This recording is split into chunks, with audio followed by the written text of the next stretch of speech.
Halo semuanya, perkenalkan nama saya Satya Septian Rajaurika. Saya adalah mahasiswa Institut Teknologi Sawit Indonesia dari program studi Teknologi Pengolahan Hasil Perkebunan dengan nomor induk mahasiswa 2002090.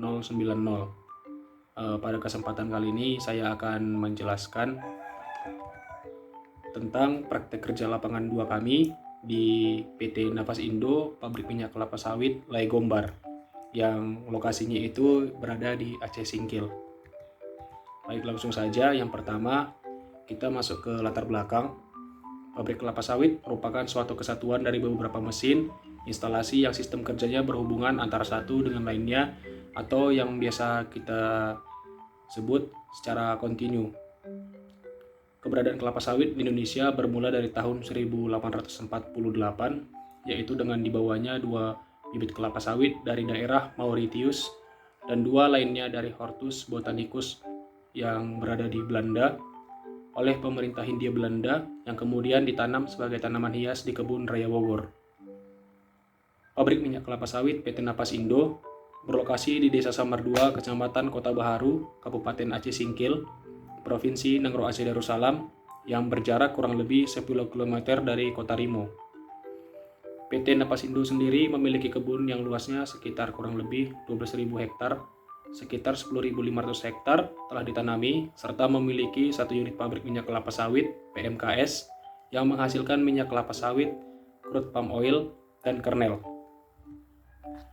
Lokasi praktek kerja lapangan 2 kami laksanakan di pabrik minyak kelapa sawit PT Nafas Indo Lay Gombar, Desa Samar 2, Kecamatan Kota Baharu, Kabupaten Aceh Singkil, yang dilaksanakan pada tanggal 20 November 2023 sampai dengan tanggal 26 Januari 2024. Ruang lingkup PKL.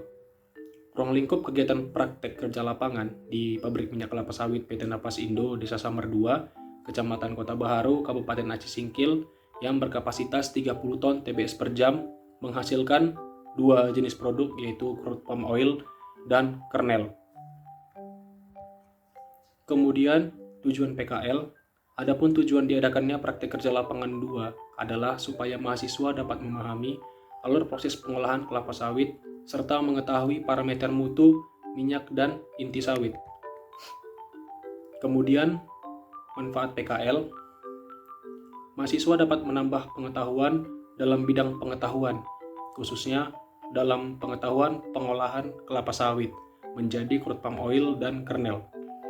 Yang kedua, mahasiswa dapat membandingkan teori yang didapat selama perkuliahan dengan yang diamati saat melaksanakan praktek kerja lapangan. Lanjut kita ke alur proses yang kedua. Pada alur proses pengolahan, yang pertama ada stasiun penerimaan buah, yaitu timbangan. Setiap truk yang mengangkut TBS ke pabrik ditimbang terlebih dahulu di jembatan timbang untuk memperoleh berat sewaktu berisi, yaitu berat buah dengan truk atau bruto, dan sesudah dibongkar atau tara, yaitu berat daripada truknya sendiri.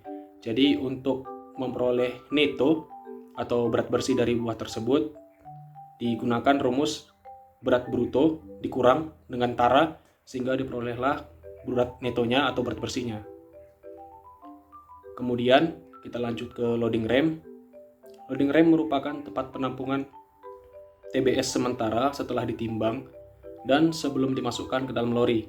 Di loading rem ini terdapat lantai peron yang digunakan untuk memudahkan masuknya TBS ke lori. Loading rem di PMKS Nafas Indo mempunyai 18 pintu dan di sini dilakukan proses sortasi buah untuk memperoleh buah dengan grade yang baik. Kemudian lanjut ke stasiun rebusan, di mana tujuan dari proses perebusan ini adalah untuk menonaktifkan enzim lipase, melunakkan buah untuk mempermudah proses pelumatan di digester, lalu mempermudah proses pemipilan di stasiun tracer, serta mencegah naiknya asam lemak bebas pada tandan buah segar. Jadi untuk proses perebusan ini dilakukan dengan triple peak atau 3 puncak. Yang pertama, untuk puncak pertama itu dilakukan selama 10 menit dengan tekanan 2,8 bar. Kemudian untuk puncak kedua itu selama 20 menit dengan tekanan 2,8 hingga 3 bar. Dan kemudian untuk puncak ketiga itu dilakukan selama 45 menit dengan tekanan 2,8 hingga 3 bar dengan waktu tahan selama 45 menit juga. Kemudian untuk tracer berfungsi untuk memisahkan brondolan dari janjangannya dengan cara mengangkat serta membanting dan mendorong janjangan keluar. Brondolan akan terpisah dengan tandannya akibat dari bantingan tersebut. Kemudian digester merupakan bejana tegak yang mempunyai dinding rangkap, poros pemutar yang dilengkapi dengan pisau-pisau pengaduk serta pisau pelempar. Jadi fungsi digester ini adalah melunakkan daging buah mesokarp sehingga nantinya mempermudah proses pengepresan di screw press dan mempermudah memisahkan antara kernel dengan mesokarpnya. Kemudian screw press berfungsi untuk mengeluarkan minyak dari daging buah dengan cara mengepres daging buah. Proses pengepresan dilakukan dengan menggunakan tekanan yang dihasilkan oleh hidrolik dengan tekanan 40 hingga 50 bar. Selanjutnya kita masuk ke stasiun pemurnian minyak. Yang pertama ada centrap tank yang berfungsi untuk memisahkan minyak dengan pasir yang terdapat pada minyak hasil dari pengepresan di screw press. Kemudian vibrating screen adalah ayakan getar yang berfungsi untuk memisahkan antara kotoran seperti fiber dengan minyak. Kemudian COT adalah atau crude oil tank. Ini adalah tangki penampungan yang digunakan untuk memisahkan minyak dengan kotoran-kotoran seperti NOS dan sludge. Begitu. Jadi nanti sistem kerjanya itu sedimentasi. Lalu lanjut kita ke continuous clarifier tank adalah proses pemisahan antara minyak dengan berat jenis, yang dimana nanti untuk berat jenis minyak yang lebih ringan berada di lapisan paling atas, kemudian di tengah ada minyak dan emulsi, di paling bawah adalah sludge. Kemudian oil tank merupakan tangki penampungan sementara hasil dari pengutipan minyak di continuous clarifier tank. Kemudian sludge tank adalah tangki penampungan sementara sludge, dan kemudian dilanjutkan di vibrating screen. Nah, nantinya vibrating screen ini berfungsi untuk mengayak sludge yang dialirkan dari vibrating screen. Kemudian sand cyclone ini berfungsi untuk memisahkan antara pasir dengan sludge. Lalu buffer tank tempat penampungan sementara hasil pemisahan dari sand cyclone. Lalu lanjut ke sludge separator yang fungsinya adalah memisahkan antara minyak, kemudian ada air juga di situ dengan sistem centrifuge. Dan di sludge separator ini ada dua tipe, yaitu low speed dengan kecepatan 1500 rpm dan high speed yaitu 5000 hingga 5500 rpm. Kemudian masuk ke clean tank.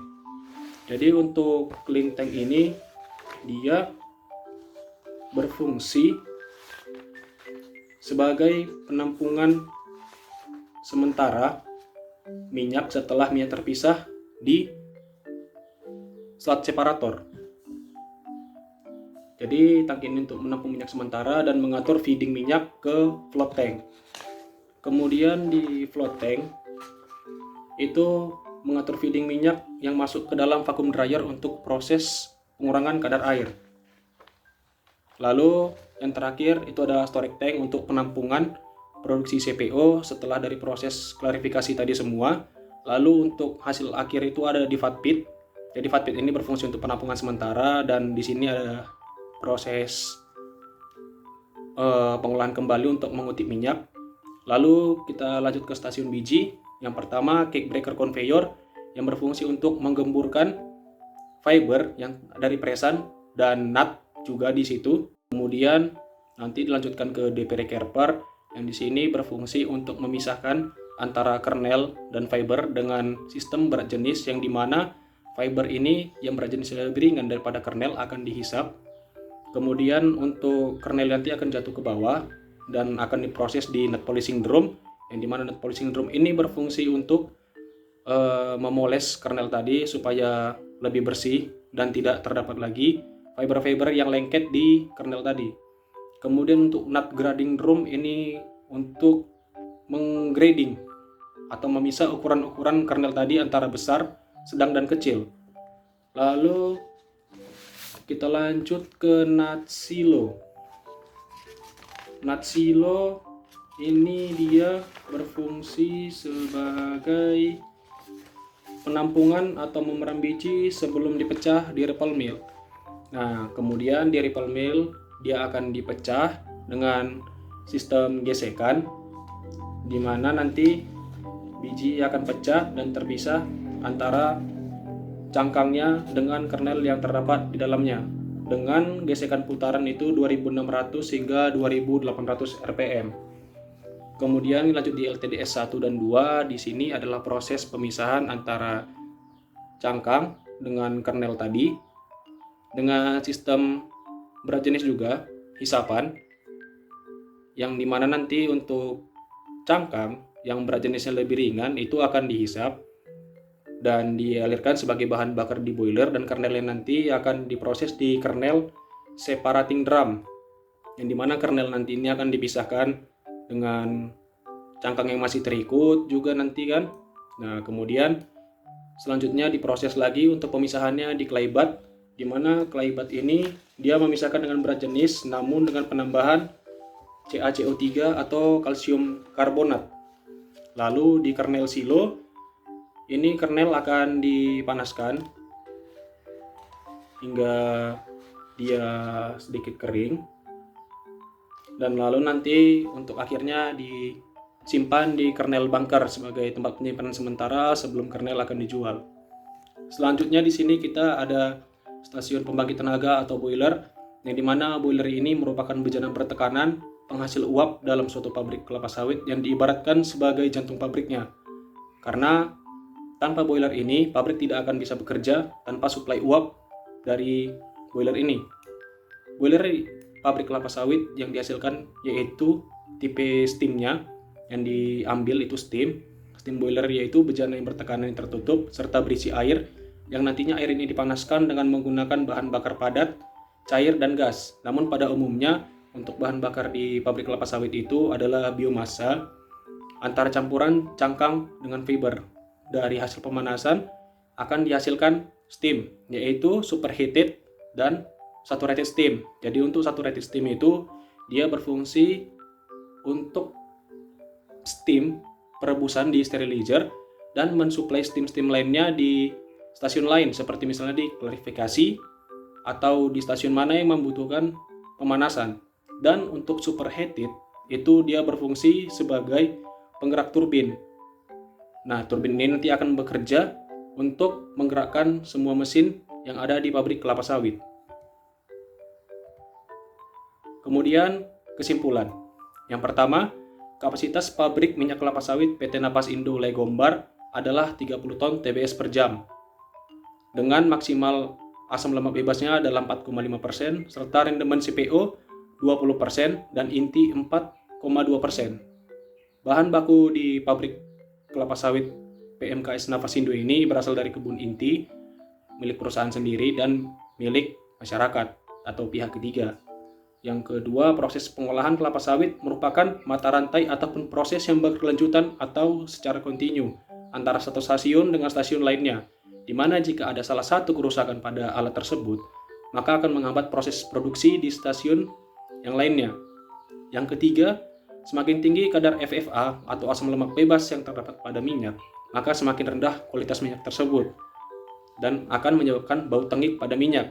Semakin sebaliknya, jika kadar FFA tersebut rendah, maka kualitas minyak tersebut akan semakin baik dan semakin tinggi kualitasnya. Lalu kita ke saran.